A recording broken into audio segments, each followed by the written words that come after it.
Hello, everybody, and welcome to the Road to the Brawl Cup SA West. I'm your host, Peta, joined by the amazing Duncan Brawl Stars. I hope you guys are excited for a fun day packed full of Brawl Stars esports action, as I truly am. How are you doing today, Duncan? I'm doing amazing, Panda. So good to be back with you. So good to be back in the casting booth. And so good to have some tournament gameplay back. We already got into the first month of our monthly finals. Everybody had a great time. We all had a good time watching it. I'm itching for more. So we're excited to get into it today, guys. We have got our Group A matches pulling up today. We've got 3 teams in this Group A, but Panda, we do have one team that is not going to be showing up. So I'll pass it over to you to touch on that real quick. Yeah, one of the teams is a no-show today. It's going to be Christina Lovers FA. And that means that the effective number of matches that we're going to have today is going to be much more diminished than we had originally planned or accounted for. But here we have had our qualifiers. We're now on the group stage. In the qualifiers, we had 12 teams that managed to qualify. And now we are facing them in the group stage. And in the group stage, the goal is to find the top 4 teams that will move on to the finals in the double elimination style bracket. And obviously, the ultimate goal for all these teams is to make it to the Brawl Cup, which is a LAN event, which is going to be happening at Berlin in May. Yep, it's definitely an exciting prize. I think that a lot of these teams are going to be excited to have a chance to compete here. This is the Road to Brawl Cup for South America West. So the 3 main countries that we have competing here, Argentina, Chile, and Peru. Not going to include Brazil, not going to include some of those teams like Loud that you might be a little bit more familiar with in the South American region for Brawl Stars. But because of that different segmentation for this region, we should have a couple new players that have a chance to finally shine at the top of their region. I'm excited to get into it. I know these players are excited about it too. And as you can see here, we got our prize pool Brawl Cup invitation, as well as a little bit of money going out to our top 4 finishers. Yes, and in the group stages, as I said, there are 4 groups, and each group has 3 teams. So we're going to do a round robin kind of format here.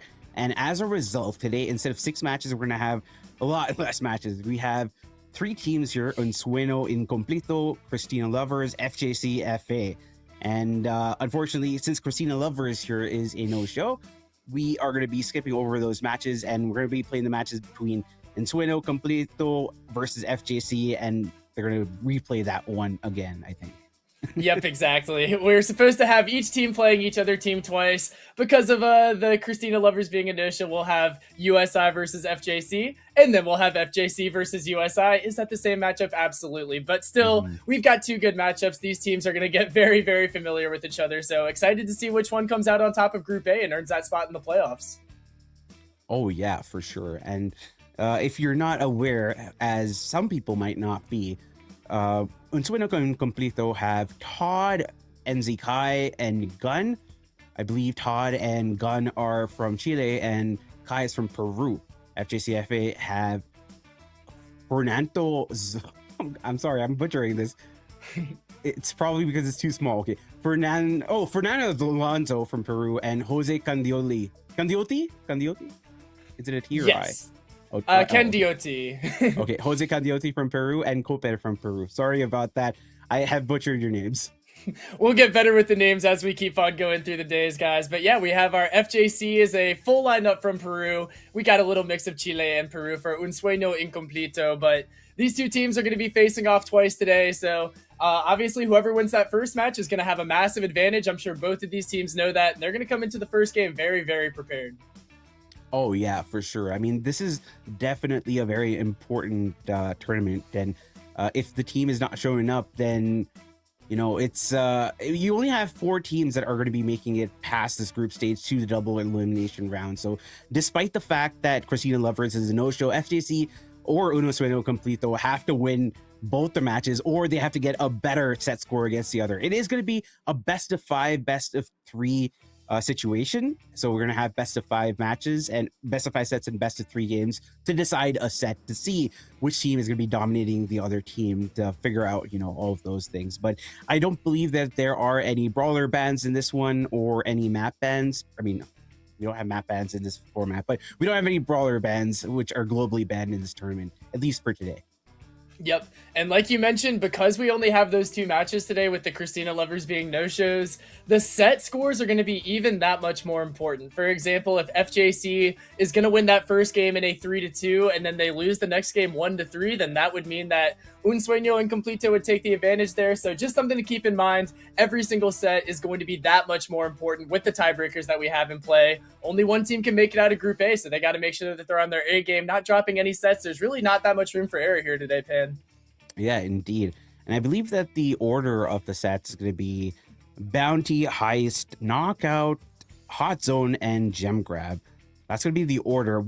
I'm not exactly sure about the maps. It might be randomized because that's, I believe, how Match Arena works. So we have a pool of maps, and since Bounty is going to be the first one, I think it's going to be Shooting Star, Hideout, and Layer Kick, and those are going to be the options. But we'll show you everything else, the draft, the post-match stats, everything else is definitely covered.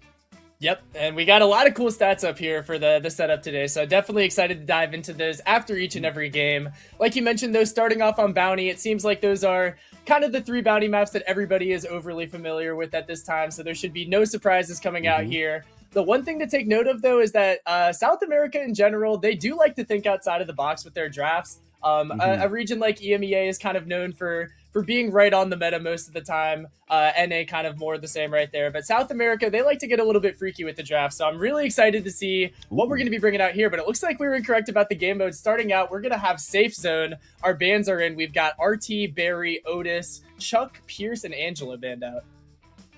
Indeed. Oh, apparently there was a map ad. So Bridge to... I'm very confused. Anyway, Safe Zone apparently is the first map that we're going to be playing. I am sorry. Yeah, it's Safe Zone. We have our bans. We have RT, Barry, along with the Otis being banned out, Chuck, and Pierce, along with the Angelo as well being banned out. First pick was Colt from FJCFA, and that is a lot of firepower to bring out in this map here. Safe Zone. Crow and Melody on the other side. Melody has a lot of burst potential, but that's going to be somewhat diminished because obviously we have the new shield meta and 8-bit coming out for FJCFA. They have a lot of firepower here, Duncan. Yeah, FJC is definitely going with the safe damage strategy right here. They've got 2 like kind of full damage sharpshooters with the 8-bit and the Colt. Pretty similar brawlers overall. Obviously, Colt's going to have the advantage with that speed boost that he's able to get from that Slick Boot star power should they choose to rock with that. 8-bit on the other hand, similar to Colt, but just a lot slower and with a little bit of a fatter punch that he's packing right there. So if those 2 guys are able to get up to the safe, it's going to be a little bit difficult. Un Sueño and Completo going for a little bit more guaranteed damage. They got the Melody that's going to be able to get onto the safe once she gets those supers, along with that Crow who's able to finish off the game with a nice jump right there. Final pick coming out for FJC is going to be the Eve. That's going to be more of their defense, more of their control, but they really don't have a hard defense for the Melody is what I'm noticing, Pen. Oh, yeah, but I also feel this comp is somewhat dated, except for the Colt obviously being refreshed with the buffies. Brock is going to be coming out on the other side. It's going to be good for breaking some walls, maybe some incendiary damage, but consider the fact that there is an 8-bit on the other side. I guess the fact is that you want to remove the turret from the equation, and having the map a little bit more open puts 8-bit on the back end a little bit more on the defensive side, right? Yeah, I think the idea with the Brock is getting that initial wall break for that little 2x2 wall that like kind of covers the entrance into the middle. It's going to definitely be nice because the Colt and the 8-bit can use that wall to kind of post up behind. That's a good... He's going to be able to utilize that water right there. So I think the Brock is a good shot. We see that wall going down immediately. And we're getting into the game with Fernand Lonzo trying to hold down this mid on the 8-bit, but he's going to have a little bit of a difficult time juking shots until he gets his speed turret. Indeed, Todd is kind of in a very awkward position here right now. Being pushed back, and there is finally some aggression coming in. We have the first vestiges of health being taken away from the side of FJCFA's safe here, and it's a pretty good start for them. Yeah, they're going to get a full safe crack right there. Obviously, the Melody is going to be able to cycle a little bit of super too, so she's going to keep on trying to keep that pressure up. The Brock is able to get a trade right there, which is honestly pretty massive for them. But you see Kai's already got his super back. He's going back for the safe. Unlikely to get another safe crack here, but that damage is going to keep on pouring in nonetheless, and that's just the advantage that having that Melody consistent pressure provides you. Indeed, and there's so much of area control now that we see from FJCFA. Kai has gone back, but they've kind of established what they needed to. They got a big start, 33%, and it's all about holding at this point and ensuring that they don't lose control. They have a minute, though, so anything could happen, and it is now in FJCFA's best interest to actually make this a comeback here. Yeah, FJC is definitely playing the control game, but at the end of the day, they're going to have to start getting some damage. But Fernand Lonzo pops that 8-bit hypercharged turret. They've got the boosted booster for even additional damage output. And with them killing the Crow right there, they're going to be able to get a ton more damage. Kai is keeping up that pressure, which is going to force a little bit more defense. But Fernand Lonzo with the full clip on the safe, getting this game very close to even. Yeah, it's definitely manageable. They aren't out of this. This is only at 15%, but they are down in terms of one safe crack here. So it is going to be important for them to keep control. And taking that kill on Todd is definitely what the doctor ordered. Brock being pushed back is also great, as is Kai. Kai is so low, they might be able to take him out. They do. And finally dispatching the Brock, and now it's up to Todd to keep them at bay. Todd's going to try all he can, but this is surely going to be another safe crack. We are tied up at 49-49, and now it's really all on Kai, who finally gets his Melody hypercharge. He's going to be able to get a kill right there, and now he's getting onto the safe with that shield gadget. He's going to be able to provide a lot of value and is able to get a couple more Brock shots on the safe too. And now with this Crow hypercharge, that's surely going to get that safe down below 25%. It's all on FJC to get a final push going here, but it looks like they might not have the time. Yeah, that was a very good first engage coming in from Unsueno Complito. FJC were completely out of from the start itself. After they got a hold of the game, it was kind of, neck and neck. But prior to that, it felt like they were completely out of their depth. I liked what I saw from FJC FA in the second half, but they need to be sure in their first half that they hold down the line and they hunker down. Yeah, they got to hold this control. They had a little bit of a time where they got some good control up onto the safe, but we just saw every single time Melody gets a super, that's a guaranteed 10 to 25%. So they need to keep the defensive end a little bit more tightened up here. It's going to be a good start for them, though. They're able to get the first kill, and if Spooky's surviving on 67 HP, the funny number is going to prevail right here as they hold the defensive line. Indeed, it is still 100 to 100, so it is a dead heat here, but a little bit more control coming from Unsueno Complito, and now Kai going in to get 1, they get 2, and so much more damage being brought down on the safe. Big super coming from Spooky, and it's absolutely nobody. Kai's still alive, but on the other side, Spooky gets taken out by... Yeah, man, Todd is also still alive, so the entire team of Unsueno Complito hammering down and bullying FJC in their own spawn, mind you. Kai is just doing an amazing job surviving on that Melody. He's finally cleaned up here, but the pressure he was able to keep just by being alive is going to be able to get that safe below 50%. FJC finally has a little bit of room to breathe here, and with the Eve babies hatching, they should be able to hold down control a little bit, but realistically, they're not going to get a whole lot of damage without Fernand Lonzo's 8-bit turret and a Spooky and Fernand Lonzo firing some shots on that safe. They've got to start catching up soon. The hypercharge coming in from ENN. He gets a kill on Fernandine. Oh, Spooky going in. Big hypercharge gets 1 kill, gets taken out by that rocket raid. Unfortunate for him. Ubeki holding that line there, and the defensive plays haven't really been good from FJCFA. They're down by 50%, and there's only a minute left, Duncan. Yeah, and Kai's got full positioning here with his Melody hypercharge. He's going to mess up his dash a little bit, but regardless, that's going to be a ton of damage onto the safe. Almost certain to get that 25% safe crack. And we are pretty much having a game over right here. The Crow hyper jump going to be more than enough to put the finishing touches on that win. And Unsueno Incompleto is going to get off to a beautiful start, taking safe zone very decisively, I might add.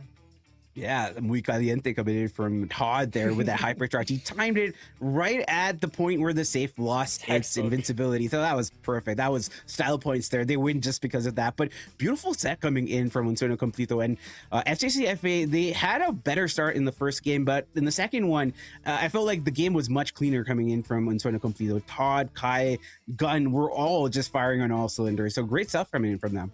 Absolutely, yeah. I liked their draft a lot better. I feel like we did kind of touch on this, but the 8-bit and the Colt kind of serve a little bit too similar of roles for me. I think that the one thing that FJC was kind of missing was that brawler like Melody that can dive onto the safe. I think Kaze might have been a pretty solid option for them, but without having that brawler that can guaranteed get up onto the safe, you're just going to kind of be stuck in these defensive mid-control type games, and you pretty much need an entire squad wipe to get up there. That's what we saw take place, and they were really only able to get it to happen once. So just not really the best comp. Definitely well played by Unsueno and Completo.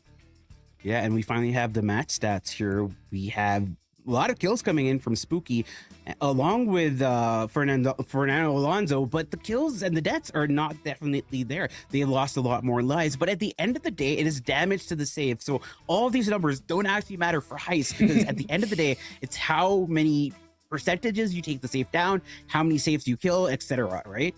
Yeah, exactly. Well, the one number that I am noticing is that 24 supers, though. I'm assuming that's got to be from the Melody. We saw her continuing to cycle those supers, get in and out, get some of that safe damage, lots of hypers each game. So definitely really good Melody gameplay. Like I said, you need that brawler for that safe pressure, and the Melody pulled it off pretty much perfectly. Oh yeah, that was amazing stuff coming in from Insuin and Complete though. So they knew what they had to do. They had the composition for it, and I feel like maybe I could fault the FJC composition a little bit more because it is definitely hard to hold on to control, especially if you run both the 8-bit and the Colt, because you have to strafe and you have to connect all those shots, and it's not exactly the easiest brawlers to really control if you're up against some of the best in the best in the region, right? Yeah, especially against brawlers like Melody that have that extra movement speed, just makes it that much harder to hit. Not even taking into account the dash capability, of course. So a brawler like 8-bit, you kind of have to be super dialed in to get a ton of value out of that. You got to get full position to get value out of that pick, and we just really didn't see them getting that to happen much. So hopefully they'll learn from that draft, get us a little bit more of a competitive set in set number 2. Oh yeah, for sure. I mean, that was a very nice first set. The set number 2, I was wrong, by the way. Initially, I gave you guys the wrong sets of maps. So the first one was Heist. I'm sorry about that. The second one is going to be Knockout. So that is 100% sure. I mean, I'm not making up anything over there. We have Gold Arm Gulch, Bell's Rock, and Out in the Open standard maps. We've seen these day in and day out every single year. In competitive for Knockout, these are the maps. Yep, and we've got our bans coming in. Our global bans remain as Mortis, Mina, Globert, and Spike, 4 of the best brawlers in the meta. Not surprised to see these players want to get them out of the way. But our map-specific bans, RT, Tick, Byron, Angelo, Pierce, and Jean. And we got FJC going with a Brock first pick. That's going to be very nice for breaking up the grass, for breaking up the walls. You can save that super for the end game and try to get an early pick with the use of that Fat Rocket gadget. And another thing I want to mention is that when we mentioned global bans, we meant actually tournament bans before. There is a global ban for the actual set itself, so the teams decide on that, and then they go over in for the other bans. We have Gus coming out in response to that Brock pick. I like this Gus pick. The shield is awesome, and obviously you can't go wrong with it. Gus is definitely one of the better brawlers when it comes to this specific map, so not surprising. And it's also a pretty safe pick to have, right? Completely agreed. It's one of the best brawlers for the end game too, because you get basically 10,000 HP once you pop that shield on yourself. So even when the smoke starts closing in and those aggro's start getting closer to you, Gus is one of the few range brawlers that can hang in a situation like that. So I like that Gus pick, can pair up well with the aggro last pick, and they're going to add the Squeak into the mix as well. Try to get a little bit of zoning action in there, and obviously with the use of that wind up gadget, you can try to get a sneaky kill early in the round. Oh yeah, that wind-up gadget has caught me lacking so many times. I can't even lie, and it's just so sad. But Squeak along those lines of sights, very good brawler, because he shuts down any kind of aggression that you might want to put yourself into, or he might push you back all the way into spawn. So you got to be very careful about that. So it's not a easy competition to already go up against if you are FJCFA. They go for a Bell pick, which is a bit more standard. It is one of the standard picks, especially when you have the Brock as well, which helps you break open the map a lot more. So I do like the Bell, but I'm not 100% convinced if that was the best option that they had at this point of time. Belle is a relatively safe pick, kind of similarly to Gus. She fares decently well into aggressive options like that Unsueño and Completo could pull out with this last pick here, so I think that's kind of what they're going for. The bounce gadget is unironically very strong on this map as well, so I don't dislike the Belle. The Daryl is going to be interesting. Out of all of the knockout aggros, I'm not too certain about Daryl being the best one, but if you're able to make it and get those rolls up that you can kind of just charge up naturally, he can definitely be a problem at the end of the game. But Rico, I think, is going to give them trouble. I really like this draft for USI. Yeah, I like this draft a lot as well. They have all the angles are basically covered. They're basically playing for the map itself. I don't think they specifically care about what they're facing here, because I feel like this composition, if you're adept enough, can take up most of the other compositions on this map. Yeah, I agree with that. The one area I can see them having trouble is that they're going to have to group up to deal with the Daryl. And obviously when you are grouped up, that's when those Bell bounces really come in handy. So I do like that synergy from FJC. We'll have to see if it plays out in that way. But we are about to be getting into set number 2. Unsueño and Completo is winning right now. Let's see if FJC can bring it back. Indeed, and right off the bat, we get a toxic spray on the right-hand side, but that doesn't matter. Unsueno Incompleto took set number 1, and FJCFA have to get this one. It is a best of 5, best of 3. So despite the first set loss, it's not game over, but you bet he goes down. That's not good for them. And Fernando Alonso is also getting hit a lot. Ooh, almost getting taken out, but finally Todd and Kai coalesce and find that kill on Fernando Alonso. So that is going to be a quick round 1 for Unsueno Incompleto. Yeah, more often than not on this map, you see both teams kind of occupying the same lanes with each other. We see that FJC is opting to go with that strategy this time, but when they did split up, it did not seem to work out very well for them in the 1v1. So I'm curious if this strategy is going to fare a little bit better. So far, so good, considering they haven't lost any members, but obviously a lot of knockout left to be played before that smoke comes in. Oh yeah, for sure. Right now, it's just about the poke game, you know? You find your supers, you find your abilities, and it's all about those last 10, 20 seconds when the smoke starts billowing in and you get pressured into very awkward positions. And right now, it is, you know, trying to push your enemies back. Yep, and we're just seeing the poke, the long-range affair is going to continue for a while. We'll see if any squeak gadgets, any bell bounce shots come out. There's the squeak gadget, lands onto Ubechi right there, so he's going to have to fall back. Fernando Alonso is going to opt to use a roll out of there. Not sure how necessary that was, but I guess better safe than sorry. He still has one in the pocket, so we'll see what he opts to do with that as the smoke comes in. I'm a little distracted. I was thinking of something else. Oh, big roll coming in. A complete team wipe from FJCFA. They completely rolled through this team. I have to mention one thing, right? We have the squeaker right there, and you said the gadget's name is Wind Up, which it is. And I just feel like they should have a baseball squeak skin, you know? Just have a whole baseball team of brawler skins. Anyway, back to the game. I would love that. I would love that. As Spooky's going to use his gadget to get a little bit more vision on the left there. Kai is going to get caught out in a hypercharge. He's going to have to use the shield on himself. For Alonso barely. Oh, he's able to get the kill with the Brock incendiary. Everything is going down right here. And Todd is going to get a full squad wipe with 1 Rico super. That is a legendary clip right there. And that's going to be game number 1 going back into the hands of Unsueno Incompleto. Dude, Todd also, like, he was just completely cool. You can see it on the screen. He completely team wiped them, and he just didn't give, you know, a damn. He was just like completely like, yeah, this is right in my wheelhouse. Next game already. Yep, that's why I like the Rico on this map, man. He's able to do a lot of scouting on that lane with the wall bounces. Obviously, if the walls aren't broken by the Brock, he's able to get a couple more nice angles in there. But even when the walls are broken, the side lane is still so good for Rico on this map. I'm still shocked he was able to get picked with the 6th pick here. Indeed. Oh, lots of kills coming in. Squeak going down, as has Fernando Alonso. Now it's going to be just a lone Brock. He's going to be taken out, but he has a super, and I guess that at least is some consolation. But the first round gets taken in by Unsueno Completo, and they seem to be rolling through this FJCFA side. Yeah, incredibly quick games, all things considered. Competitive knockout usually gets dragged out a little bit harder, but these guys are taking no prisoners right here. Rico almost gets caught out there. He does go for the same clip again. Not going to work out as well for him this time. We see the entire team of FJC grouped up in this bottom left-hand corner, and Unsueno Incompleto seems to have all the momentum right now. Wind up. Yeah, big wind up. Ubechi gets caught out there, so that's great. Big super also by AMN, which is ready along with Kai. So Unsueno Completo already have their game plan ready right now for Fernando Alonso. He is on the Daryl. We saw some signs of life for him in a previous round, but hasn't really made his presence known. Now he's going to go in. Big roll coming in, but can he find the kill on AMN? He's trying, not able to do so. Rolls again. Gets taken out. Big hypercharge from Kai. Finds 1 kill super to close this one out. It's Unsueno Completo taking the set number 2. That was unfortunate for Daryl. He had a couple of people that were weak, and he kind of just got caught with decision paralysis in the middle of everything. Ended up getting 0 kills, and his team fell shortly thereafter. Not really sure if he had a win condition right there, but still, I know that's got to be a frustrating play. Either way, Unsueno Incompleto is looking like a very complete team, ironically enough, and they are definitely looking fantastic, and it seems like they can't be slowed. That was actually something that I was going to say. I took your joke. I'm sorry, Panda. It's okay.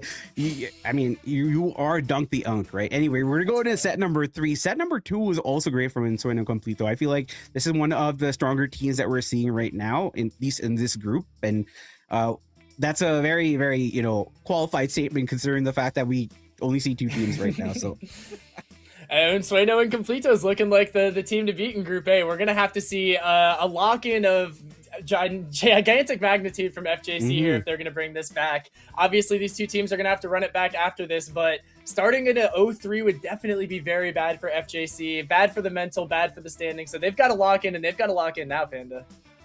Oh, yeah. And in set number 3, I believe that the the game mode is going to be hot zone. So we're going to go into hot zone next, and we have Ring of Fire, Hope and Business, and Dueling Beetles as the options. So we're not sure which ones we're going to be getting, but there are going to be 2 global bans. Sorry, by each of the teams. So that's a total of 4 global bans and 6 other bans, which, can be, they're blind bans. So you don't know exactly, right? But there are a lot of bans is what I'm saying, because we have a lot of brawlers too. So it makes sense.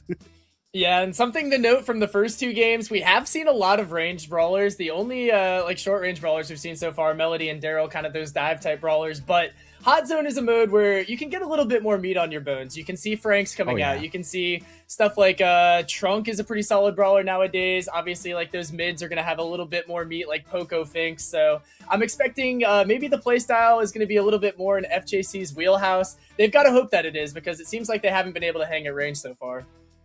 Oh, yeah. I mean, it feels like they are out of their depth a little bit here, and just not only in terms of like the skill expression that we've seen so far, it also feels like in the draft as well. Not exactly the best synergistic attributes being brought out with the draft here. I mean, you do see it with sometimes the same role being repeated twice with some of the brawlers that they picked. For example, in set number 1, we had Colt with the 8-bit. That was definitely a little bit of a problem. A lot of coordination required, and I feel like these compositions that they are running may not have the best synergistic attributes, but also require quite a big degree of discipline in terms of lane control and in terms of communication, which hasn't been shown. But on the other side, when from Sueno Completo, it seems like they know what the mode requires and they know how to play it. They know all the angles, and fundamentally it comes down to them understanding the game at that level. Absolutely. I've liked what I've seen team synergy-wise from Unsueño and Completo so far, and Hot Zone is definitely a game mode that takes that to another level, because a lot of the game mode is determined by cycling your team members onto and off of the zone. Somebody needs to heal, somebody else will step up onto that zone. You always want to have somebody ticking that up for you, so a lot of communication involved here. As we get into our drafts, it looks like we've got our 4 bands in that we can see so far. Poco, Frank, Ems, and Pierce. Not really sure if we have 2 other bands that just aren't showing up, but that's what we've got so far. So I'll tell you what happened, right? They decided on the global bans, right? And then they forgot about the bans that they had decided on, and they banned the same brawlers again. So that's why you don't see 2 of the brawlers. It's not like a glitch. It's the teams themselves are like, anyway. We do have our first picks here. We have Finks on the side of FJCFA and Lou coming out from Unsueno Incompleto. I like this Lou pick. It's a very safe pick. It also shuts down a lot of the tankier options that you can see, being set pieces in the middle. And Draco is going to be coming out as well to complement that, I believe. Yeah, I think that Draco is a pretty underrated brawler nowadays. He definitely has fallen off since the past World Finals meta, but overall he can still get a lot of value in a game mode like Hot Zone, especially if you pair him up with the Colonel Ruffs, which is something that you could look to later to give him those free hypercharges.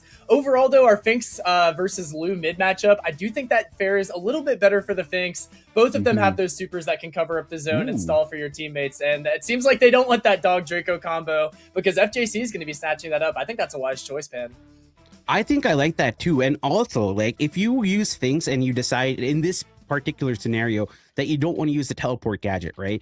You could use the other gadget to shut down Draco whenever it has a hypercharge. I mean, I'm just saying. That's an option.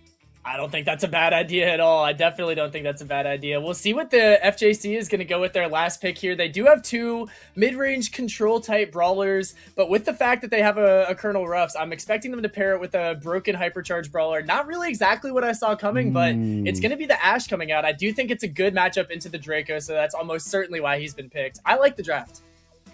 I do like the draft as well. I feel like Ashe is very tanky and it can be super aggressive on lanes here. I'm a little scared about Unsueno Incompleto here, but I feel like they still have options on the table to change things up here. They already have a pretty good nucleus for their composition. You have a tank, you have the control as well. They just need a little bit more, maybe an assassin or maybe a dive brawler. Nope, they decided to go for a little bit more of control and maintenance, and that is going to be in the form of Lumi, which isn't a bad pick. I don't mind the Lumi pick. It's definitely a little bit under the radar nowadays, but she's got Pierce abilities that can go through the Ashe strats, go through the dog bags if necessary. Doesn't get as hard countered by the Finks super as some other brawlers, so I think it's a pretty decent shout. Honestly, Panda, I think a lot of this game is going to come down to the Finks versus Lou in the mid, so we'll see which mid is more dialed in. I know, it's a battle of mid. The battle of mid. I had to say it. It was just too good. But this is a very important set for FJCFA, right? Because it is a best of 5, best of 3. So if Unsueno and Completo win this one, they've completed their conquest of FJC. So it's going to be very important for FJC to win this one. It's now or never. We go into set number 3, Hot Zone, and we are on open business.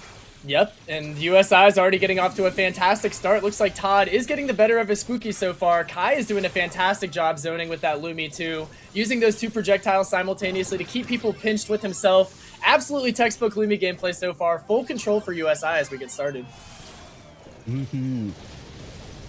Oh no, there is that big control coming in. Ooh, Betty gets stunned out. Oh, horrible start coming in from FJCFA. Unsueno and Completo just completely rolling through FJCFA, and FJCFA really haven't had a response in the entirety of the 2 sets that we saw before, and it seems to be the case even in this 3rd one. Yeah, not too much good stuff to take away from it. As Spooky's using that Fink Super to try to earn back a little bit of control, but Todd has yet another snowstorm just pouring down on him. He's got a hypercharge in the pocket too, so somebody is almost surely bound to get cooked by that purple button. I just don't really see a way that FJC is able to slide out of here. That's a double stun coming out from Todd. Absolutely textbook blue performance so far. And I mean, that's going to be pretty much 100-0 for game number 1. It looks like FJC might be in over their heads here. Dude, Todd has been crazy with it. Every single set this man Look at him has been smirking over performing. there. It is so funny. I'm sorry. It is the funniest thing I've seen. But now they are on match point, and they are deservedly in this spot here. And you know what? There isn't any consolation for FJCFA, because guess who they're facing next? They're facing Unsueno and Completo next, which is... Whew. But, you know, they can't get revenge. But, I mean, it's still early, right? We still have them on match point. FJCFA, if they do this like they killed ANN, they might be able to get back this game here. Already the best start that we've seen from them in realistically any of our 3 sets so far. Ubechi is doing a majority of the work by himself. He does eventually drop. His rats aren't going to be able to get that much value. But regardless, 12% of the zone, going to be more than we've seen yet. With the Fink Super coming down and the Gadget, that's going to be a nice kill as well. Unfortunately for them, though, Kai survives. Very low HP on the right side. Yeah, good use of angles coming in from Unsueno and Completo, and the pinch communication is so important and so nasty the way they're executing. Todd already has a purple button, and that's crazy because they have a pretty big lead here. Another super coming in. Ubechi gets taken down along with the help of the Gag coming in from Ann, and finally a kill on a Todd, and that is definitely who they need to be focusing on. Kaya is going to be the next to go down, and control coming in from the side of FJCFA finally. Finally starting to see the way that the FJC comp works. They got Ubechi with the hyper treat now. The Colonel Ruff's treats are on both of his teammates except for himself, so Fernando Alonso doing a good job getting his teammates juiced up here. We got pretty much 40% to 40% on the zone. A lot of this is going to come down to Ubechi getting through this ice, but he's going to get frozen up there by Todd and Kai, and that is going to be back to square one for FJC. That was a pretty funny interaction. He went from left to right, wombo combo, and then he got taken out.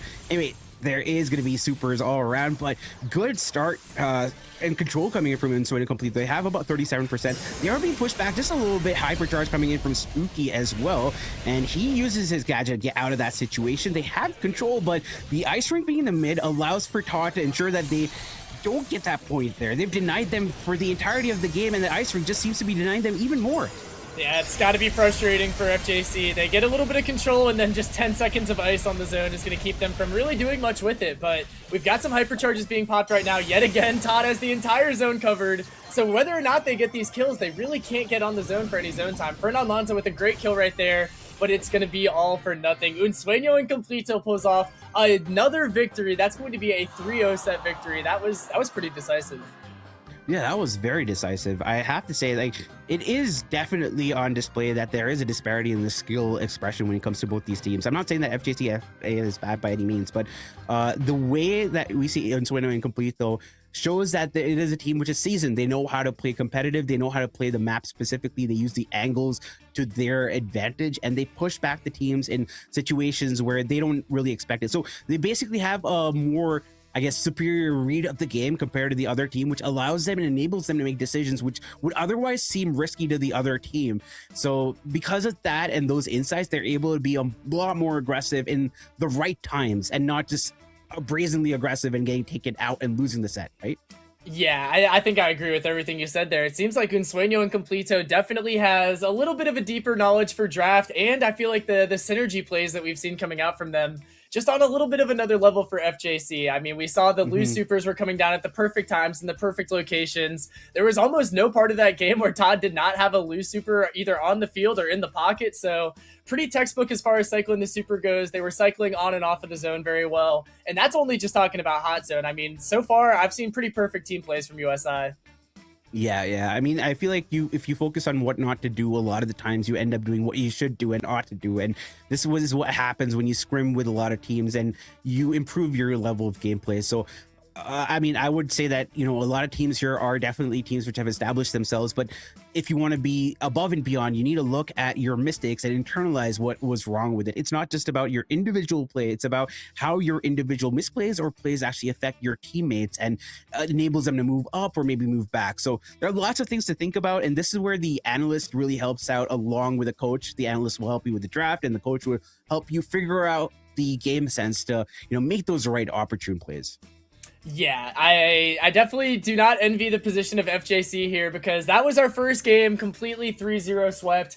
And now our second game, guys, breaking news, the same two teams again. So I would definitely hate to be in FJC's shoes right now, having to go against a team that just defeated you pretty decisively. So we're going to have to see if they have a strong enough mental and are able to bounce back and make this one a little bit more competitive. But with the tiebreakers that we mentioned, they are going to have to win 3-0 in order to keep their chances for Group A champion alive. Yeah, that is true because only one team in each of the groups actually make it to the next round. So every win counts. Even if one of the teams isn't going to be showing up, you still got to defeat the other team. And you got to defeat them in a very, very demonstratively important way. In this particular scenario, we already see FJCFA losing 3-0 in terms of the set score. And I believe that they won one game out of all of the games that we saw so far. So that doesn't hold well for them. If they want to do better than their opposition, they have to beat them, but they have to beat them in an unanimous fashion where they win every single round, every single set, and they don't drop any single thing. Yeah, certainly got the world up against them right here, and especially after kind of just getting pieced up a little bit. It's going to be tough, but I believe in FJC. I think that they'll get the mental together. Surely they take a set here and give us a little bit more of an exciting game to commentate over, but I'm looking forward to getting into it. Oh yeah, I mean, this is the road to Brawl Cup SA, so you have to go up against the best of the best in your region in order to, you know, make it to the Brawl Cup. I mean, not any team can make it to the Brawl Cup. You have to be the best in your region. So this is an opportunity, especially if you're in SA West, to flex what you got, right? Because you're not participating in the regular road to the BSC. You're participating in the side format here, and as a result, you have a lot of different ideas of what you need to do. Yep, you get the advantage of not having to go against the best of the best teams in your region, but at the same time, you have to be the best for the South America West region. So less spots, but less competition. It's definitely a little bit of give and take, but I mean, you're going to take any chance you got to get to that Brawl Cup. So I'm definitely looking forward to see who's going to make it out. Yeah, I mean, like a lot of people, like they would just be like, oh yeah, some of the top teams are not there, but like you forget that some of the rosters here are consist of players who have already made it to world finals multiple times or otherwise international LAN events. So there are seasoned rosters here, so you can't really, you know, be caught lacking and be like, oh, it's just one small club reach. That's not the case. There are teams which are world class which are participating here, so you have to bring your A game. Absolutely, absolutely. And like we said with the group format, it definitely is going to make it a little bit tougher. There's no room for error, really. If you drop one singular game, it can kind of screw you over here. So with only 3 teams in each group, only one makes it out. You got to make sure that you're at the best of your game right here. So far, Unsueño and Completo is looking like they are on pace to grab that first playoff spot, but it still could be anyone's game. FJC could come back with a different vengeance here. Mm-hmm. We're just waiting for the teams to, you know, get into lobby and their draft and all that, and we aren't taking any breaks. So yeah, this is the prize pool for the Road to Brawl Cup SA. The first place team, oh my god, I feel so bad for them. They don't get any prize. But no, they get the invitation to the Brawl Cup. The second place gets $2,500, third $1,500, and fourth $1,000. Yeah, I mean, no money for first place. I guess it's a little unfortunate, but I guess our ticket to Brawl Cup isn't that awful. Oh my 2,500 god. for second place. That wouldn't be too bad either. So obviously, by winning their group, Un Sueño and Completo, assuming they're able to pull this off, would already secure themselves at minimum $1,000. So got to be a nice little prize there for their victories today if they're able to pull it out. Yeah, I mean, I want to make a joke here, but this is not at the expense of any specific region. But like, I like the fact that you can say that, you know, my regional champion kind of homeless or kind of broke because they don't get any prize pool. I'm sorry, it's a very dumb joke, but it's something which is in my mind. The second place team is going to be able to hold that 2.5 over the first place team, but I think I Hey, would you may have personally won, take but the you Brawl know, Cup I ticket. can get like a 5090. Wait, no, 5090 costs $4,000. I can get like a really good PC, maybe.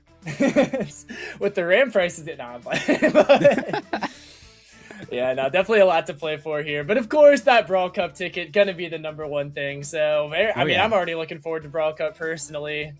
Oh yeah, are you going to go to Berlin? I'm not sure yet. We'll see if Oh. somebody wants to sponsor my trip out there, but I could probably be convinced. Obviously, wish it was a little bit closer to home for me, but I mean, Oh, yeah. an excuse to go to Berlin sounds pretty fun to me. I'm not gonna lie. Exactly, and it is exciting times. I feel like Brawl Stars is coming back. We've had some pretty good the update so far in terms of what we saw in the Brawl Talk and the sneak peeks looks pretty good. We got Prestige, which gives a lot of people reasons to actually grind ladder, and I feel like that was one of the major reasons why people didn't play as much, because they felt like there wasn't a reason to play after, you know, Wrangle was kind of not a big deal, and then we got our mastery removed. So this gives people a reason to keep pushing. I also like the MMR format in terms of the matchmaking in theory, so I want to see how that plays out. But you know, the new series brawler looks pretty interesting. Lots of interesting cool mechanics, so much of aura, and the voice lines are really good. I like the overall character design. What are your thoughts about all of this, Duncan? I am definitely a little bit fearful of the new hypers and the new buffies, but I mean, that's just the standard Brawl Stars update for you right there. Oh, The yeah. new stuff, it's going to be a little busted, and you're just going to have to ride it out, ban them out, and then see when the balance changes come through. But we got another set of big balance changes, so a lot of the brawlers that have been underutilized are going to be finally getting a chance to shine.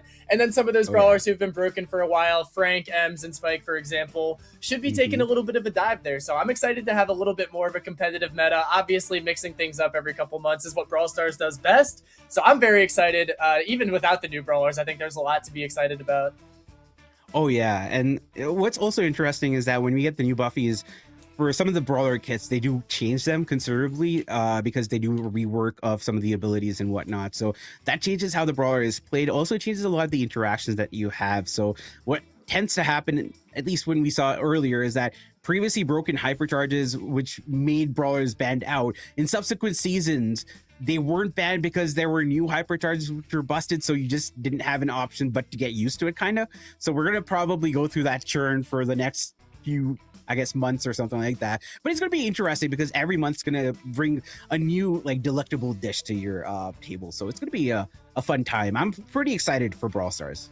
Absolutely, yeah. After this month of seeing the Spike, Ems, Colt ban meta, now we're going to get to see the Crow, Nita, Bull ban meta. It's definitely going to be a lot of broken abilities, but overall, I do like a lot of the reworks that they've brought to the game. I feel like they've made a couple of the older brawlers that used to be a little bit more simple, a little bit more complex, a little bit more skillful. So I like the way that the game is going in general. I feel like once we get a couple more buffies, it's going to be a little bit more parity in the meta too. So I'm excited for when we get to that point. I see what Brawl Stars is cooking, and I'm here for every second of it, Panda.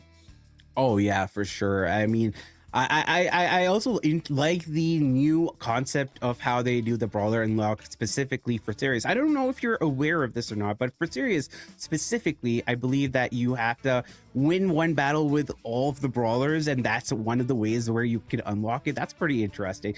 But if you don't have all the 99 brawlers, then what do you do?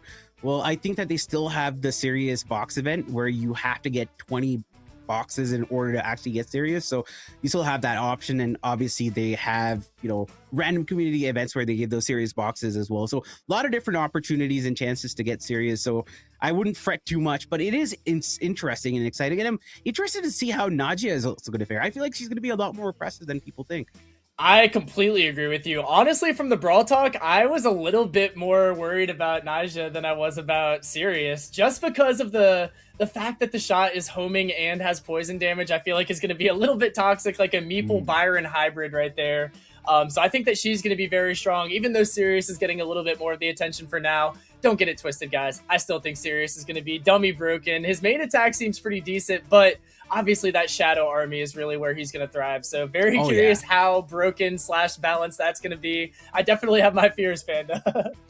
Oh my god. I mean, somebody needs to make a fan art of Sirius as Sung Jinwoo from Solo Leveling and and say arise. And that's exactly what he is. He's basically Sun Yes. Jinwoo except in Brawl Stars.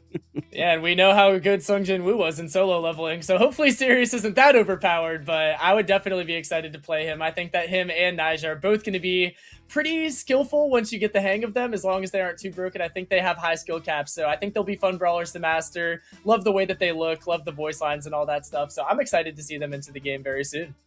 Yeah. And I mean, I'm sorry we're talking about random things. We're just waiting for teams to finally get into lobbies. But, I haven't talked to you in a while, so I'm just using this as an opportunity, just to yap and, gab and all that stuff. But we just had monthly finals this weekend, and I didn't pay as much attention to the burgeoning, like, TRB scene or the Matcherino scene when it came to Brawl Stars last year. And I was completely caught blindsided by Team Electros. I mean, I knew off them, but I didn't know how good that they were. I mean, I've heard of Gessie, right, for the past 2 years, and I kind of knew that he would be pretty hyped. So when I watched the monthly finals for EU, I was expecting Gessie to pop off. I wasn't expecting this to come out from Team Electros, and I was completely surprised. So, I finally feel that we might have any hope. I definitely have NA hope personally. I was really exciting, man. I've heard of all three of those players, but like you said, harder to be tapped into the Matcherino scene unless you're a pro player yourself. But either way, I expected big things from this team this year. Did I expect it to be so good immediately? Gotta be honest, I didn't. So that was very impressive. 3 rookies just coming into the scene like that and just taking the world by storm. They looked so unbeatable. They looked so fantastic. So I feel like they are the team to beat in NA for now. Obviously, I mean, being the only monthly final champion, seems like they're kind of snatching that chain from Tribe so far. So we'll see if Tribe gets their get back or if Team Electros is the new hope. Yeah, and I have to give Team Electros their flowers because if you look at their track record, right, they've been a team which kind of allows and enables teams to grow. Last year, we had the unfortunate departure of, I believe, Eslevi, Czar, and Juan Carlos from Elevate, right? And then they were kind of, homeless a little bit. And then afterwards, Eslevi found an org in Team Electros, and, they went all the way to World Finals. You had Stamina, I believe, Juan Carlos getting the World Finals, and then Czar joining Team Heretics and getting the World Finals. So, like, I just wanted to say that, that team had a lot of potential, and now they're in situations where they're finally, finding their way through. And I feel like Team Electros needs to get its flowers to enable, like, some of the players to get that there, right? And them finding and identifying these guys in their squad right now was definitely a good thing. So something to think about and look towards, at least in terms of if you're an org, how you should try to grow the scene by investing in, like, the youth. 100%, yeah. Kind of another note on their youth too. I feel like being a younger team right there, winning big so early has got to be like really good for their confidence because they're going to be able to draft more confident. They're going to be able to play more confident in future tournaments. They don't really have to second guess themselves. If they would have lost to Tribe, then they might have had some second guesses like, oh, we should have picked this. We should have played better here. But now that they've already got that W under their belt, they know that they have what it takes to win monthlies every single time. So they'll be able to bring their A game each and every time. And I'm definitely excited to see how that turns out, especially as we move into our next monthly finals. But I mean, they've got the crown so far. Somebody's going to have to take it.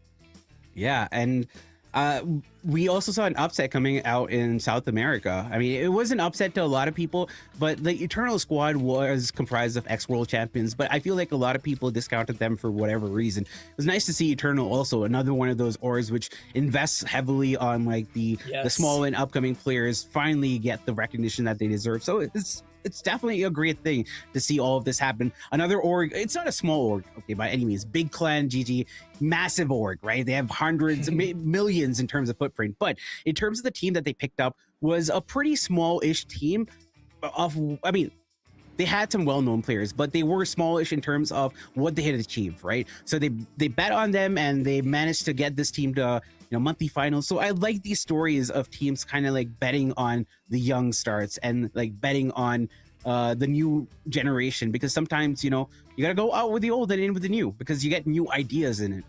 Absolutely, and Brawl Stars is a young man's sport from what I've been able to tell. We've got some OGs like our boy Tensai holding it down for us over there, but overall, I feel like it is a game where some of the younger players do have a little bit more time to grind and have a little bit more time to thrive. It's almost every year we see one of these rookies taking the scene by storm, and now we've got Team Electros, we've got Guesty, we've got a bunch of other stuff going on, but a lot of these young players, as we finally got our second match of the day pulled up, guys. Once again, we've got Un Sueño and Completo in blue versus FJC in red. Our global bans are M, Spike, Mortis, and Mina. And our map-specific bans, Pierce, Ruffs, Crow, Gus, and Otis. Indeed, Janet could be the first pick coming in from Un Sueño and Completo. They go... I might be slightly confused, chat, because this isn't how draft works. So either FJC has already picked something, or the draft order is kind of out of whack. So I'm not 100% sure. It also might be a new brawler, so that could be a situation. Charlie's coming out for, I guess, FJCFA. It's gonna be the second brawler that they picked, maybe. We could have a Globert situation, perhaps. I guess we'll see once we get into the game, but that would be my best guess, not seeing him down in the global bans. Maybe it's a Globert. Could be a GG, I guess, but probably Globert's more likely to be that early round pick. Regardless of that, I do like the Janet and the Sandy coming out here. Deathcap Trap is a little bit of a frustrating map with some of the angles, but it is a very peekable map, I would say. So brawlers that have those good peek shots, Sandy and Janet both included, going to be a little bit more strong. Also, Janet's just such a good mid with her ability to get away from danger. I'm sorry, I'm still kind of shook up about what's happening in the draft, but you're completely right here. I like the Charlie pick here. It can shut down, the enemy team. It can also ensure that the gems which are picked up by somebody gets taken off from them because of the fact of how the cocoon works, right? So apparently, Sandy, I'm perplexed. What?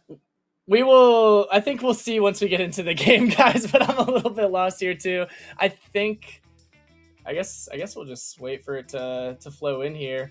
Regardless, I do like the Charlie pick. I feel like Charlie is a pretty solid mid here. She does have the range advantage over Janet if Janet is in fact on the Un Sueño and Completo side of things. So I feel like she can be great for reset. She can be great for control. Obviously, a good aggro deterrent in the drafting stage. The Pam pick coming out too, also capable of carrying gems if necessary. There's some good spots for that Pam turret on this map too, so I'm a fan. We also have Max coming out for Un Sueño Incompleto. Max Sandy, I don't think it's a bad pick. Are we going to also see a Terra? Okay, we have a Terra coming out. Deathcap Trap has a lot of walls, and I think it also favors mid-range matchups a lot. We're going to go into this first set here between Un Sueño Incompleto versus FJCFA. Yep, and Pierce, we got no Globert, but we have the Max versus Pam matchup in the mid. I do think that does fare very well for the Pam. One of the better mid matchups into the Max right there, just since she has a little bit more damage and a little bit more range. Things looking very good for FJC so far, especially compared to what we saw in our first matchup right now. As Spooky's going to be getting rid of as many walls as possible, trying to clear out some room for his teammates to operate here. Indeed. Big kill. Not yet. Ooh, Spooky gets taken out. FJC FA already on the back lines here. You betcha is going to be all the way back on the spawn there. 4 gems we picked up from Un Sueño and Completo. FJC FA are still in this. It's not over by any means. Yeah, they don't really have any supers that are able to clear out like a bunch of area though. Nothing like to the extent of a Sandy super that Ann has to offer right now. But Fernand Lonzo is going to be trying to take a little positioning here with that Charlie Cocoon in hand. The Sandy super is going to be fantastic for positioning, though. Nobody knows where Kai is at. Todd is able to pretty much guaranteed get this kill as well once Fernand Lonzo pops out. So full control, max speed, and 7 gems on the side of USI. Is that like an actually recommended gadget? I'm not actually sure. The Charlie Cocoon gadget? Yeah. Ooh, big super coming down. Gravity with the hypercharge. Oh, unfortunately, Todd gets taken out. That's not that good. Kai is also very low. Super coming in from Spook. He breaks the wall, but Kai is still very much alive. I like that pressure that Spooky is applying here. He's definitely doing a good job holding it down, cycling through those stew dashes, trying to keep Todd as weak as possible. He finally gets the Hyper 2, and he's making his move straight for Kai. He is going to bite off a little bit more than he can chew, and Kai is likely to survive this on low HP. We do see the Charlie self-cocooning herself once more, but it's not really going to get too much done right there. Kai popping that Hyper, making his last move for the Gem Series. Got 9, and they got the 10th right where they wanted. Very aggressive start coming in from Inswin and complete the Fernando Alonso going down. Yubechi with 8 gems. He's trying, but he can't really do much. Todd also has a super, goes for it. The gravity does connect. Yubechi gets taken out. Todd takes all the gems and runs away with it. Kai 11 to his name. It doesn't matter. FJC FA out of their depth, and I do not at all understand that gadget use. Maybe it's always a misplay. I think that the gadget, I mean, the spider gadget into a Sandy and into a Max doesn't really get that much done at the end of the day. So I think that's kind of what the vibe was. I don't disagree that it's not very useful. It does kind of feel like he's barbecue chicken whenever he pops out of that cocoon, but I do think the spiders would have been almost equally as useless. So to answer your question, Panda, that's what I think is going on here. I mean, I wouldn't even use the gadget at this point, you know? Yeah. Anyway, we're going to go into game number 2. And Swin and Completo took the first one. Oh, Kai, very, very saucy. He goes up very aggressively. Uses the phase shifter to get out of that situation there on the right-hand side. Almost gets caught out. Yubecky going down with the help of Kai and Todd. On the left-hand side, we're going to have a pinch here from MM and Fernando Alonso. But Alonso doesn't use his super in that situation. Gets taken out. Kai as well, still very much alive. Todd also going to be taken out on this right-hand side. Yeah, it seems like all FJC has had going for them is the Spooky is doing a fantastic job continuing to win his lane. Not a favorable matchup into the Tara, I might add. So he's doing a really good job winning a bad matchup. He's staying up in this high position, allowing Yubechi to collect some gems, get a little bit of positioning back. But here comes the Sandy Super. The Charlie Cocoon is missed simultaneously, so that's going to be a lot of pressure going into USI's favor. Todd's going to be able to finally win his lane as well, and that's going to be, once again, full control with no sign of breaking out from the side of FJC. Insane stuff coming in from Unsweater and Completo, but it seems like, you know, FJC should have a lot more maintenance and control, but they aren't able to do so. Oh, Todd getting picked out in the grass, unfortunate for them, but a nice start coming in from FJC FA. They have control, they have the control of the gem mine. It is also not that much in terms of the gem disparity, so they can come back in this one and hold some control. Yep, they got the high Pam turret up too, so that's going to definitely help out Yubechi and Fernando. They were waiting for that Sandy Super to clear out some room. They finally get it, and the Tara pole is going to secure a trade over there as well. All things considered, things are looking pretty good for Unsueño and Completo. The only way that they can win this is by resetting Kai, who now has speed, and he's going to be able to dash away from this Pam. That Tara pole is going to be the finishing touch. That's going to be another game, another set, another win going to Unsueño and Completo over FJC. Yeah, good stuff coming in from the boys in blue here in Sweden and Completo. I mean, I wasn't completely convinced with how they played the composition. It was a pretty good composition. On the other side, though, I felt like there was a little bit more reliability with what the other team had in terms of like sustain, but they didn't play it to their best strengths, right? I felt like, one, the gadget use was probably not the best from the Charlie, but also the ganks, the angles, they weren't really coalescing against the other team properly, and as a result, any small mistake made by the red team was capitalized by the blue. So that was just very unfortunate for them. Completely agree. I feel like a lot of the difference in that game was I guess like the usefulness, the effectiveness of the supers just from the draft. I mean, on the side of Unsueño and Completo, we had a Sandy super that is able to fully take back control. We had a Tara super that's able to secure a kill pretty much for free. Whereas on the side of FJC, their most impactful super was realistically the Charlie Cocoon, which we saw, I believe, one connection on the entire time, not even on the gem carrier. So just the existence of those supers in pocket is able to clear out so much room. That's what we saw USI take a lot of advantage of. I feel like the draft, once again, is just not really there for FJC today. Yeah, and then if you compound this with the fact that when Max gets the hypercharge, it basically gives a free hypercharge to both the teammates there. Yep. So, you know, it's definitely a very overpowered composition if you don't have things to go up against it. So good stuff coming from Insueno and Completo. Like I said, they have a good understanding of the draft. They have a good understanding of the synergistic attributes of their composition, and they're abusing that fact, obviously, as you should in competitive gameplay. Yeah, I've had very, very little problems with the draft coming out from Unsueño and Completo so far. It looks like they've definitely done their homework. They've definitely been hitting the scrims, and I'm liking what I'm seeing so far. I mean, it's like I said, they haven't lost a set yet. I think they've lost one singular game, if I'm not mistaken. So things are definitely looking like it's in their favor. I feel like they've got all the momentum in the world right now. Curious to see if they're going to be able to do another clean sweep twice in a row. Oh yeah, for sure. And I believe the next round of the next set is keep saying set, but the next game mode is gonna be gem grab, and the options that we not gem grab. What am I We saying? just had I'm so wrong. Yeah, so Brawl Ball.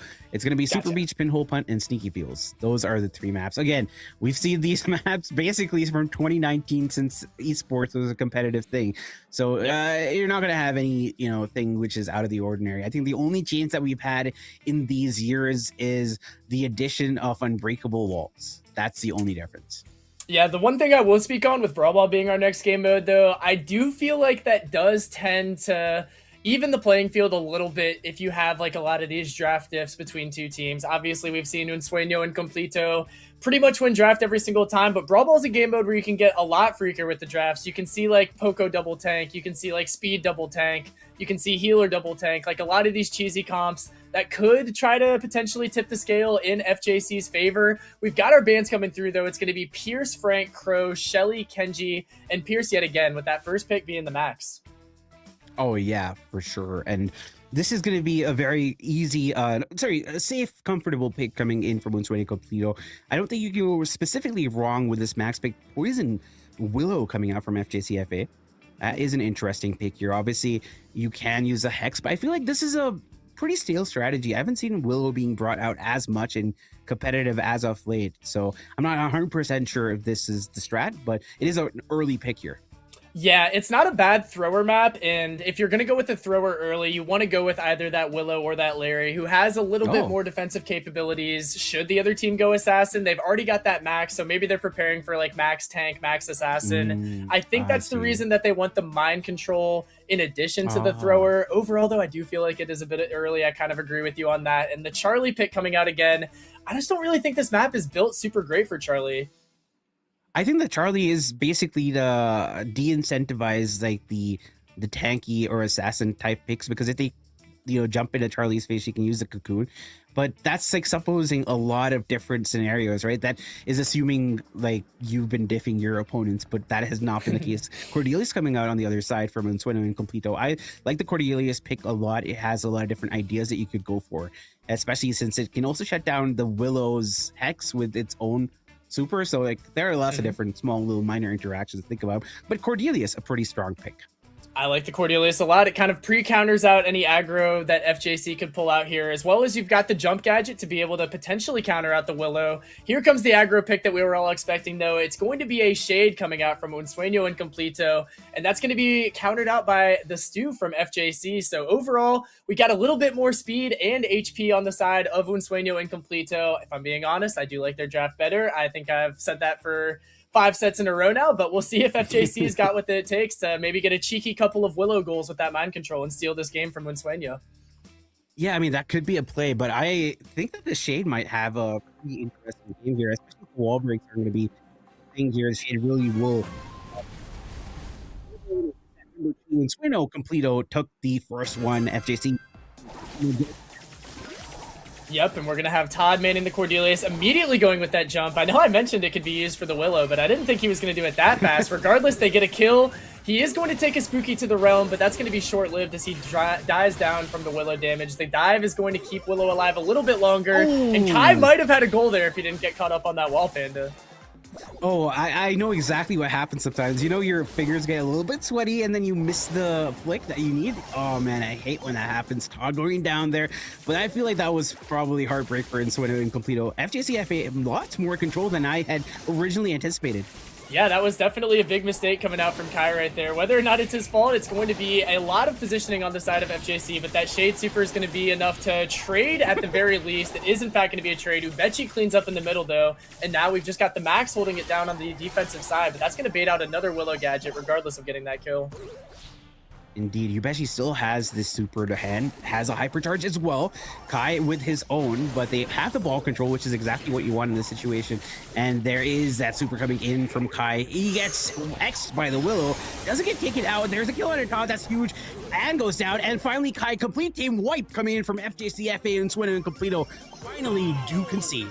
I'm seeing something I like here, man. The Willow mind control seems like it is going to be the win condition in this situation. Kai's going to have to be a little bit more cautious and stay away from that off the reset here. We do see Todd taking Ubechi. That's going to be a kill. And this might be a very quick equalizer as they have no response for the pressure that Unsueño and Completo came out of that reset with. Oh yeah, Kai got the purple button and held W and just didn't care. He just went up and up and up, and that was basically all she wrote. Big super coming in from Spooky. That was, I feel like, a little bit desperate there. I don't think that was going to be going in, but he cleared the ball though. Kai going in against Spooky. I think he should be able to get the kill here. He does, narrowly surviving. He might get taken out here. He tries to find some value more, but couldn't do it. But I feel like he did his job enough here. Yeah, he definitely did. I mean, it looks like that's going to be enough for FJC to get the win right there. They got 2 kills and they were able to sneak that super shot in. With this map, the one thing to note is that you can score from very, very far away. We saw him taking advantage of the angle right there. Really well played by Ubechi, and also having the stew, like, that's one of the brawlers that you can definitely get a little bit more freaky with the super shots because you know you'll be able to charge that super back up quickly. So honestly, well played, taking advantage of the opportunities that they've got, whether it's an open net or a Willow Hex for the win. That was well played by FJC to finally take back a game. Oh yeah, beautiful stuff. We're gonna go into game number 2 here. Oh, it seems like the score is on the wrong side. FJC actually back, controlling here. We are here. Pretty even start here. Kai getting the kill on Spooky is going to be big for them, but there is a hex throw. Finally, Kai does get found out, but no, there is a kill. No, there's going to be another gadget. Oh my god, there are so much features. I don't know how Kai stayed alive that long. That was impressive stuff. Even with the Willow mind control, he's able to still survive to the second. Spooky's going to clean up a little bit of that mid, though. He's going to be able to cycle that super out, so good control for FJC right now. Now they just got to work to get either Ubechi or Fernand Lonzo a super, because those are pretty much their only conditions for getting goals. Speed coming out, hypercharge. Kai find the kill on his Spooky. There is a super from Todd. He goes on a Ubechi, gets the kill. They do get taken out. There is a hex and AMN. Oh no. Oh my god, they almost got the goal, but the hex did not outlast this usefulness, and unfortunately FJCFA couldn't get that win. Would have been a nice goal to get, but realistically, I'm sure they're happy just to defend that situation. That was definitely going to be a goal if Fernand Lonzo misses the hex. So well played by him, but Kai is going to be cleaning up on this top right-hand side with the max speed coming through too. Ubechi has the super, the hyper in hand, and he's going to miss it. He does still get those spiders out for a little bit extra control, and it seems like FJC will be able to defend this intense aggression coming out from Unsueño and Completo. Indeed, Kai going in with his super there. Right-hand side going to get a lot of pressure. Todd finds the kill on Fernando Alonso. Ubechi is going to be the next to fall down. Spooky clears the ball and trying to stay alive, wiggling a lot, and does get one wall break. Finds the kill on Todd, which is huge. AMN gets taken down because of the poison from Fernando Alonso, and the onslaught from Unsueño and Completo gets completely dissipated by FJC. That was extremely well played by a Spooky on this dude. That's a brawler we've seen him play in a couple of sets here. Definitely a comfort pick, but he was able to lock it in the 1v3, stall enough. He's got a hypercharge too to hopefully be able to get away from Kai, who is using his hyper. He's going to be able to kill Ubechi, but the Willow Hex is almost able to get a goal. And that is actually going to be enough. He's able to use the Hex to pass it to his teammate and get the buzzer beater. That is going to be our first set, finally going to FJC. Really well played. Amazing stuff from FJCFA. They completely locked in the second set. You have the star player from Kai, and they might have the best strats, but at the end of the day, it's the number of goals that you managed to get, and that's exactly what we got from FJCFA. Good stuff coming in from them, and we finally have a match on our hands. I felt like they were being outclassed at every single corner and every single turn, and you did mention, I guess, earlier before the set that Brawl Ball tends to be the one which changes the direction of how things are going, so it seems like the prevailing wins are for FJC. Absolutely, yeah. I got to give credit to Spooky. He played a fantastic stew in that game. If he doesn't lock in that 1v3, they're going to get scored on, and that's more than likely going to be them getting defeated and potentially swept again. So overall, got to give credit to Spooky for locking in, holding his team down on the defensive end right there. They finally got a breath of fresh air, and even though they have already lost a set, which I think technically eliminates them, they're going to still be trying to play for their pride here and get that 3-1 victory. Yeah, I think I'm having some network issues, so it looks kind of choppy though. You sound fine to me. Oh, okay. And you look beautiful to me as well, Panda. Come on now. 1 second. I don't know. I hope it's working, but it doesn't look like it's working. It doesn't look crisp at all. It looks terrible, actually. Not sure why though.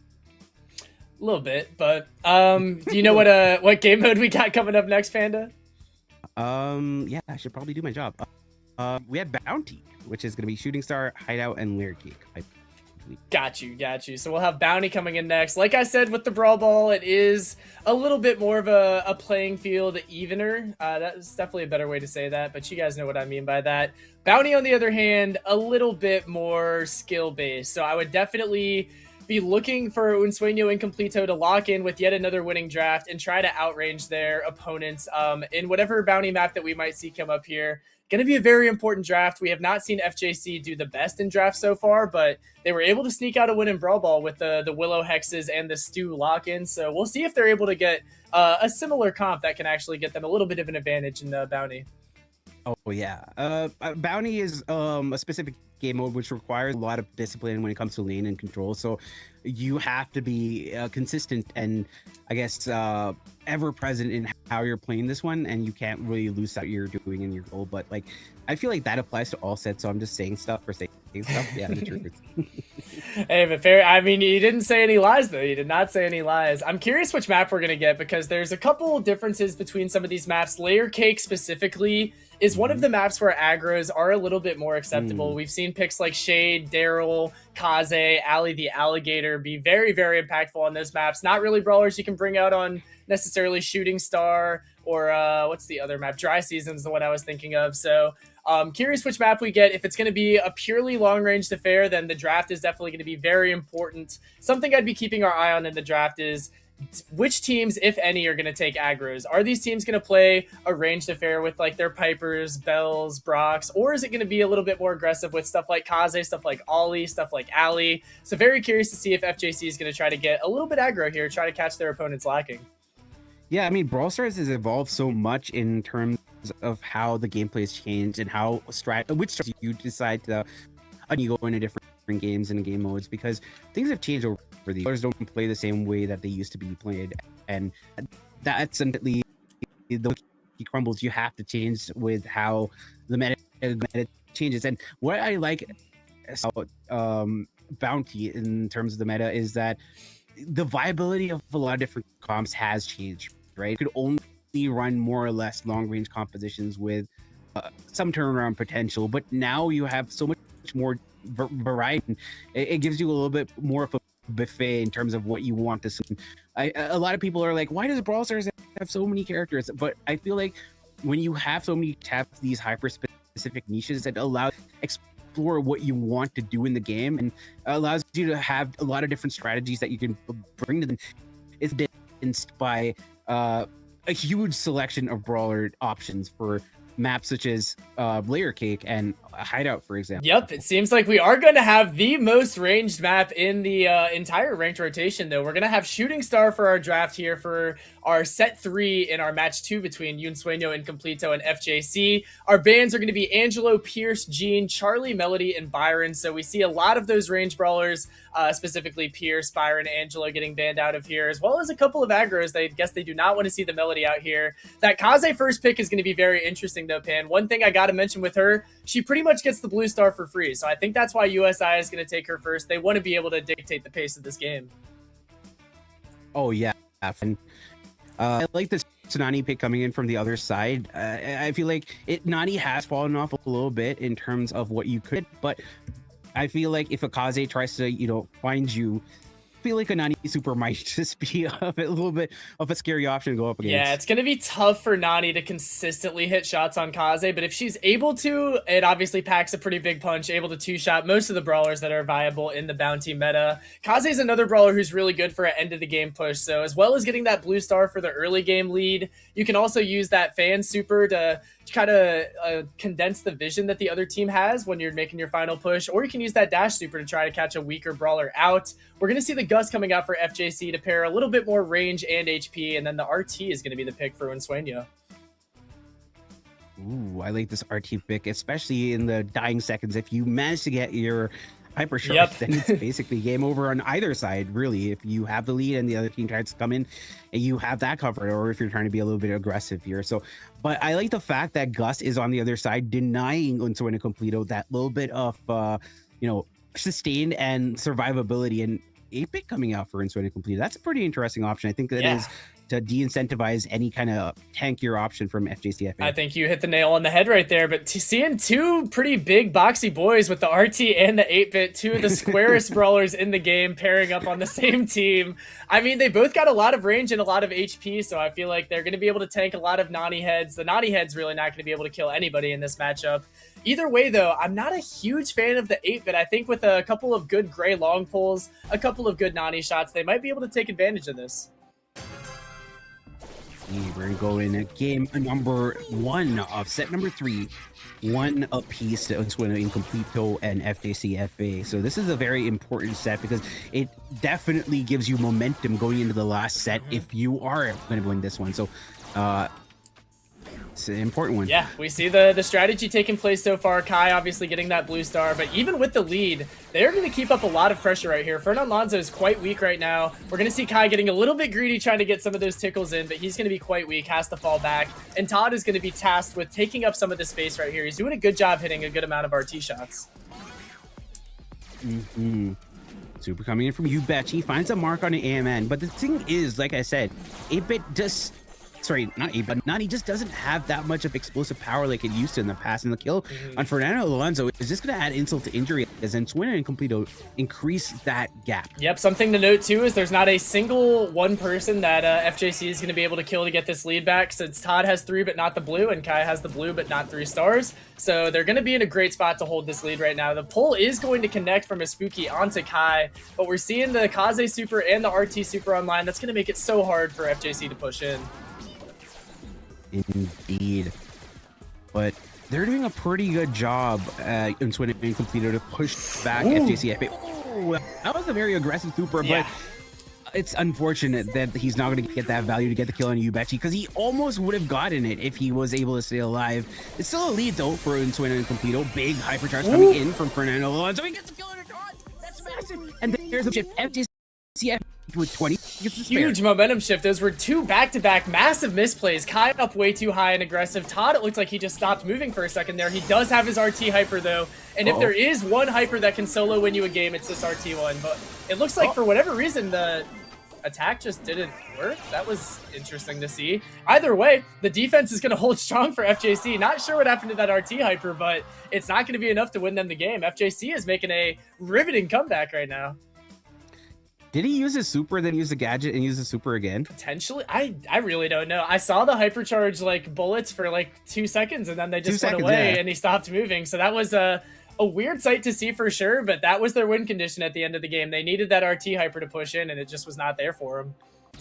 I mean, it wasn't, they didn't even a win condition. They just gave in on the silver FJCF, and FJCF are actually hitting in terms of the fixture score. So that was kind of unprecedented considering the first round that we saw against both these teams. Absolutely. FJC's got to be feeling better than they've been feeling all day about this matchup, but regardless, they still probably know deep down that that was a little bit of a throw from Unsueño and Completo. We see once again the 1-0 lead going to be on the blue team side right now, but A&M is in a bad spot and he's going to get caught out. So the lead is going to be going back to FJC. Kai's going to do what he can about that, but it's not going to be much for now as the Nani head is active. Good stuff coming in from FJC. Super Kai almost gets caught out. Spooky looked like he a long pull, but he got the nice pull on AMN. Beautiful. Kill has been confirmed. FJC, beautiful. One of my favorite plays to watch. I love a gray long pull, and his Spooky pulled it off absolutely perfectly, getting the 8-bit in a horrible position where only his teammates could catch him. Really good pull, but Kai is going to keep up a lot of pressure up here with the Kaze in the ninja form. Not able to land too many daggers right there, but Todd is able to pick off a kill, and the lead only by the blue star is going to go back to Unsueño and Completo. If Todd can get out, which he can't. Ooh, big Spooky to give them a ways to get back to here. So they are set right now. They have to do is not make any mistakes, and that was what Unsueno completed. 25 seconds left on the clock here, Duncan. Yep, with the blue star on the side of Unsueno still, they only need to get Ubechi or Fernand Lonzo to take this lead back. Todd might be in a bad spot, though, and Ubechi's going to catch him out. Kai does get the trade out, but overall, we still have a 3-star lead sitting on the side of FJC with 8 seconds left. They're going to have to get Fernand Lonzo or Ubechi. 8-Bit is going to be trying to beam them from the corner. Their last push is underway, and it is not going to be enough. And for the second set in a row, FJC is finally starting to show some signs of life here. That is crazy. That's good stuff coming in from FJCFA. So this is definitely a big win for them. Had this momentum shift, and hopefully for them it cascades into another. But we still have more to see. I feel like this is def pivot. Unfortunate for them, they did lose the first one against complete 3-0 is the set score. But the fact that they're coming back right now and fighting through it is very commendable. Yeah, whether or not they can win Group A, they're definitely putting up a respectable fight. And at this point, that's all they can ask for. But these drafts, these gameplay, I mean, even if Unsueno and Completo kind of threw game one, that second game was really all FJC right there. The comps seem to be working out well. That gray long pull, once again, I will continue to glaze it because that was absolutely gorgeous and secured them a solid lead right there. So overall, the draft seems to be coming into form a little bit. The gameplay seems to be tightening up, and they're looking like a pretty competent team against the likes of Unsueno and Completo.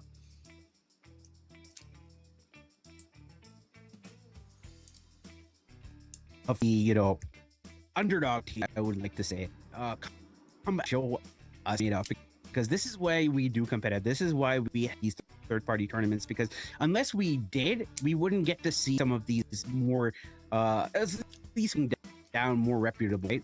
This is definitely a good spot. Always fun to get a chance to look at teams from different regions. It's obviously the same game across every region, but the way it's played, the way it's drafted, the way the strategies kind of unfold is different across every single region. So it's really fun to see. Obviously, SA West, not a region that I'm sure a lot of our viewers are overly familiar with. So I'm glad that we're able to share a little bit of this awesome region with you guys. I mean, it definitely is both a pleasure and also, I'm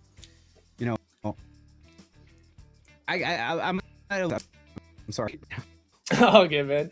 No, yeah, it's a good time. And here, in case you guys missed the beginning, this is our format here. We had 3 qualifiers, giving us 12 qualified teams. That is going to be 4 groups of 3 teams. Today we are doing Group A, but we did have a team drop out. That is why we only have Unsueno, Incompleto, and FJC competing today. I do believe that Unsueno and Completo has secured that spot, so they will be advancing into our finals, which I believe is taking place this Saturday, guys. So we're going to have Group B tomorrow. We'll have Group C the day after, obviously Group D the day after that. So that's just a little bit of a look into the format of this tournament, guys. We'll have 1 team from each group advancing to our double elimination finals. I mean, I want to see how that goes on with the double elimination, but I do have the finals, because at the end of the day, it's the Brawl Cup SA, and I want to see which teams manage the Brawl Cup, because that's what we're here, right? And it's going to be interesting to see how rosters, advance and mature this tournament program. I would like some new faces represent. That would be pretty interesting and cool. But we have our bands, Save Zone next, and the beat Angelo along Chuck Train, Barack, and Byron. Global bands Mina, Spike, Ems, and Mortis. I like the fact global bands, which actually lets you see more of what the meta could be. Absolutely, yeah. I do feel like with Brawl Stars having officially 100 brawlers for pretty soon here, it is, I think, about time for the game to expand into some more bands. And I like that we're getting a little bit of a look into that. I think it's really fun and really fresh. But the Crow pick is going to be a pretty safe option from USI right here. He's got decent range, decent damage. He's got the ability to dive in at the end of the game onto that high safe. But the Colt and the Bell are going to be the answer from FJC. Both of them outrange Crow, which I think is a fantastically smart option for them. They do not want to be feeding Crow super and hyper jumps. Oh. I am confused now. Okay, I guess we had the Colt, then the Crow, and then the Bell. Okay. Yeah. I like this coming in from FJ. They have a lot more firepower. Last time, what they did is that they doubled down and they went in 8-bit along with this Colt, and that was their undoing. This time around, let's see how they get this things up. And they do have a Colt, I think a Rico. So we have Kroll as a first pick for Incompleto and on the other. I don't strafe brawling down and strafe brawlers. Yep. I don't think that that's like the right decision. And I don't know, man. What do you think, Duncan? I'm not the biggest fan. I'm with you on that. I do love Rico as a brawler. I do love Colt as a brawler. But once again, it is a little bit of too much of the same thing for me. So we'll see if they're able to get up onto the safe. Rico at least has like a little bit more variety rather than the 8-bit would.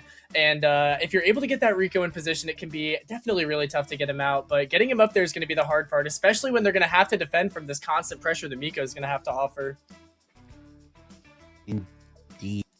This Miko is just going to be very annoying. This is going to keep jumping in again and again, distracting the entirety of this FJCFA squad. And they do have damage, but they don't have anything that can easily get to the safe, right? And on Insueno and Completo, they have two things. A hypercharged Crow can basically take down one like shield and pop it, and then you have the Miko, which can just keep on jumping over again.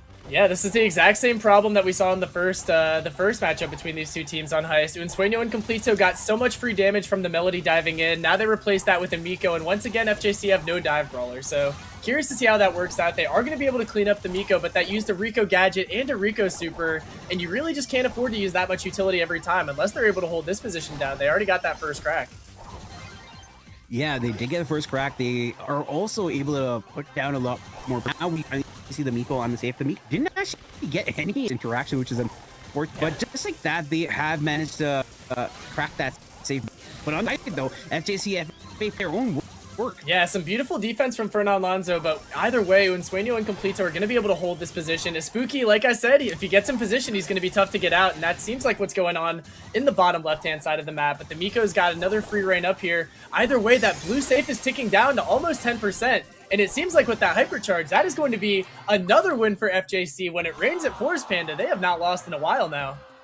Yeah, I'm eating my words. FJCF in.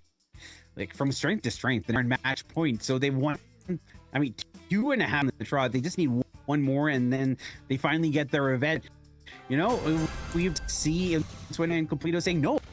Yeah, they're going to have to lock in pretty hard here. They can't let the Rico get set up right there. I feel like they did put a little bit too much emphasis on their first offensive push, and then they really weren't able to ever recover from that on the defensive side. So strategy-wise, I'm very curious if anything changes. We do see Fernan Lonzo fighting Kai on the right-hand side here, but it's going to be tough for Fernan Lonzo to get too much position with that wall up. Duncan, my internet's bad. Okay. Handle it for like 2 minutes. No problem. All right, we got the Miko's going to go in for about 14%. Nothing really great is going to be coming out of that. Kai is going to have to try to defend this by himself, but he's going to fall. Fernan Lonzo with that damage gear popped, and it looks like he is using the Magnum Special Star Power too, allowing him to shoot the safe from over that river right there. Definitely an important change in build that goes a little bit under the radar sometimes, but we'll touch on that here today, guys. Regardless, Spooky once again just dominating this game from that bottom left corner. He has been absolutely terrorizing his opponents. It's been so difficult to get him out. They're going to have to basically put 2 bodies to that task, so it's going to be a tough call for FJC to get them out. Fernan Lonzo getting back up to his post right here as they try to get that 50% safe crack. They do not get it quite. Oh, they do get it. They got it. Okay. So now Spooky's holding it down on the defensive side. The Miko's trying to find a way to get up here, but with Rico having super in hand, it's going to be a tough call. Kai with a fantastic kill up there, though. And now we do see the Miko finally getting back onto the safe. It does bait out a Rico super. Regardless, that's enough to tie up the game. A little bit mistimed on the jump right there. That could have been big damage, but it looks like FJC is going to be able to get away with a little bit of a lucky break right there. Charlie Cocoon going down. Kai has definitely got his work cut out for him. Fernan Lonzo has no mercy, full clipping the wall right next to him. Somehow Spooky's able to get away with 68 HP, and he is absolutely wiggling the monkey. That is actually a fantastic play, wasting so much time, allowing his teammates to get more damage. A full safe crack for the side of FJC keeps them in the lead right here. A little bit of a waste from the Colt, though, but a Spooky is not going to let that slide. He's going to keep up this pressure, forcing the Miko to play defense. Definitely not the way that Unsueño and Completo wants to play this game, and that is going to basically do it. That is a decisive turnaround, and that is going to be FJC winning our second matchup 3-1. Unfortunately for them, they did get swept in the first run of things, so it is still going to be USI moving on from Group A, but overall, pretty proud of FJC, man. They fought back from a pretty tough spot and were able to make it really fun and competitive at the end. Yeah, good stuff coming from FJCFA. They really showed us, being consistent and not up is the way to go, and you shouldn't give up. You should be like and dog it in your approach in champion. So even if you dogged on the first round, it doesn't matter. You have to come back. You got to pick up the pieces, and that's what FJCFA did. Absolutely. We talked about it after the first round, if they'd be able to keep the mental together, if they'd be able to clean up some of those plays, and that's pretty much exactly what they saw. Whether or not I was a huge fan of some of their drafts, got to give credit where it's due. They were able to keep the mental pretty solid, and I feel like that is definitely the decisive turnaround for them. I mean, they were able to kind of just use that mental, bring them, just keep riding the momentum of one win after another, and I mean, they were able to take 3 sets in a row from a team that had just swept them, so definitely got to be proud of yourself for that. And I guess it's just me on here. But yeah, guys, I think that's it for us, right, Panda? I should wrap it up. Yeah. All right, guys. Well, unfortunately for us, that was our only 2 games of today. We should have 6 games per day going forward, guys. Like I said, we'll be starting at the same time tomorrow for Group B. We should have 3 teams competing there, playing each other twice over each in the day. And then the winner of that group is going to be our team moving on to join Un Sueño Incompleto in our winners bracket on our finals day here, guys. But thank you so much for watching, everybody. Really hope you had an amazing time. Like I said, we'll be live at the same time tomorrow. So hoping that we'll see you guys in either my stream or Panda's stream at 3 o'clock Eastern time, guys. Looking forward to getting into more Road to Brawl Cup SA West. But for now, that's going to be all we've got. Thank you so much for tuning in. Have an amazing rest of your day, everybody. Nice. Good job. Good.